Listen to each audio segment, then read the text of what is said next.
दोस्तों आज हम बात करने जा रहे हैं एक ऐसे सेक्टर की जो इस देश की रीढ़ तो है पर उस पर बात बहुत कम होती है।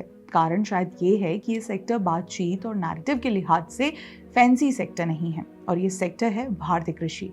पिछले कुछ वर्षों में भारतीय एग्रीकल्चर सेक्टर में जो बदलाव आया है वो ग्लोबल फूड चेन में नई कहानी लिखने में मदद करेगा। कारण ये है कि इसके आंकड़े शानदार है, नीतियां बदल रही हैं और किसान का आत्मविश्वास नए स्तर पर है।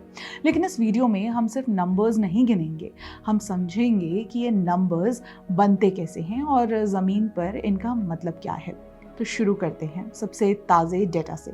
2024 से 25 में भारत ने फूड ग्रेन प्रोडक्शन में एक नया रिकॉर्ड बनाया है जो 357.73 मिलियन मेट्रिक टन है और ये प्रोडक्शन पिछले साल के 332.30 MMT से 25.43 MMT अधिक रही है। इस बढ़ोतरी में सबसे बड़ा हाथ रहा है चावल, गेहूं, मक्का और मोटे अनाजों का, जिन्हें सरकार अब श्री अन्न कहती है। और इसके साथ साथ हॉर्टिकल्चर यानी फल सब्जियों का उत्पादन भी 370 मिलियन टन के करीब पहुंच गया है। और ये सिर्फ उत्पादन बढ़ने की स्टोरी नहीं है, ये एक स्ट्रक्चरल शिफ्ट है जहां किसान अब ज्यादा वैल्यू वाली फसलों की तरफ जा रहा है। अब जरा ग्लोबल कॉन्टेक्स्ट देखते हैं। चावल और गेहूं दोनों में भारत दुनिया का दूसरा सबसे बड़ा प्रोड्यूसर है।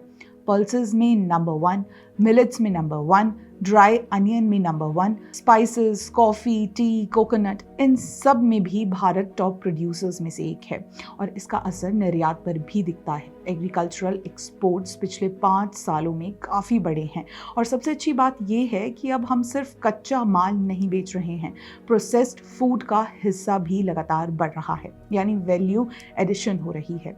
लेकिन ये सब हुआ कैसे? इसके पीछे सरकार की कंसिस्टेंट पॉलिसी है। एग्रीकल्चर बजट पिछले 1 दशक में करीब 6 गुना बढ़ा है। पैसा कहाँ लगा? इरिगेशन में, क्वालिटी सीड्स में, सॉइल हेल्थ में और क्रेडिट में, ताकि किसान को सही समय पर पैसा मिले और वो आधुनिक तरीके से खेती कर सके।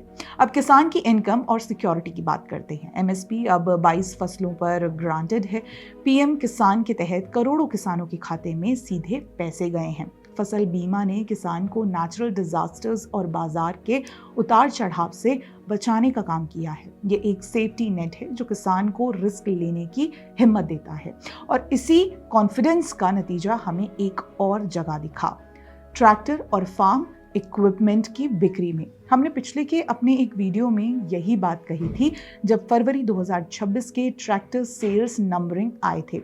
लिंक आपको डिस्क्रिप्शन में मिल जाएगा। उस वक्त हमने कहा था कि ट्रैक्टर की बिक्री सिर्फ जीएसटी कट की वजह से नहीं बढ़ रही और मार्च 2026 के नंबर्स ने वो बात प्रूव कर दी। M&M ने मार्च 2026 में डोमेस्टिक 43,400 ट्रैक्टर बेचे, 33% ग्रोथ हुआ और FY26 पूरे साल डोमेस्टिक 5.06 लाख का एक नए ऑल टाइम हाई पर बंद हुआ। हाँ, सितंबर 2025 में ट्रैक्टर्स पर जीएसटी घटाई गई, मॉनसून भी अच्छा रहा, फाइनेंसिंग सस्ती हुई। ये सब सच है, लेकिन असली वजह ये है कि सरकारी मदद और पॉलिसीज के कारण किसान का कॉन्फिडेंस बढ़ा है। जब एमएसपी ग्रांटेड हो, जब फसल इंश्योरेंस हो, जब कोल्ड चेन बने ताकि उपज बर्बाद ना हो, जब सही जानकारी मिले तो किसान लाखों का ट्रैक्टर और फार्म इक्विपमेंट खरीदने की हिम्मत जुटाता है। महिंद्रा फार्म इक्विपमेंट के प्रेसिडेंट हेमंत सिक्का ने सही कहा कि अच्छी फसल और डिमांड से किसान निवेश कर रहे हैं और ट्रैक्टर की बिक्री किसान की इनकम का नहीं, उसे कॉन्फिडेंस का बैरोमीटर है। अब एक बड़ी तस्वीर देखते हैं। 15 से 20 साल पहले खेती में डिग्निटी नहीं थी, इनकम नहीं थी, फ्यूचर नहीं दिखता था, क्योंकि लोग फार्मिंग को एक डिग्निफाइड प्रोफेशन के तौर पर नहीं लेते थे। इसलिए रूरल एरिया में माइग्रेशन अर्बन एरिया की ओर बढ़ा है। पर पिछले कुछ वर्षों में नीति आयोग के नए प्रोग्राम्स और सरकारी मदद के कारण आज एग्रीकल्चर इनकम पिछले दशक में लगातार बढ़ रही है। लाइव स्टॉक ने और भी जोरदार परफॉर्मेंस किया। आज हर 3 रुपए एग्रीकल्चर जीवीए में से लगभग 1 रुपया लाइव स्टॉक से आता है। दूध उत्पादन में पिछले 10 साल में 63% की बढ़ोतरी हुई और भारत दुनिया का नंबर 1 मिल्क प्रोड्यूसर बन गया। फिशरीज में भी जबरदस्त ग्रोथ आई और बजट 2026 से 27 में कोकोनट, सैंडलवुड, कैश्यू जैसी हाई वैल्यू क्रॉप्स को रीजन स्पेसिफिक सपोर्ट का ऐलान हुआ, जो ये बताता है कि सरकार की सोच अब डाइवर्सिफिकेशन की तरफ है। दोस्तों, चुनौतियां अभी भी हैं। Climate change, water scarcity, post harvest wastage, doubling farmers income का टारगेट टेक्निकली मिस हुआ, ये हम ऑनेस्टली मानते हैं, लेकिन डायरेक्शन सही है। जब रशिया यूक्रेन वॉर ने दुनिया को फूड सप्लाई की फ्रेजिलिटी दिखाई, तब भारत ने दुनिया को वीट एक्सपोर्ट किया। ये उस रेजिलेंट प्रोडक्शन सिस्टम का नतीजा था जो पिछले एक दशक में तैयार हुआ है।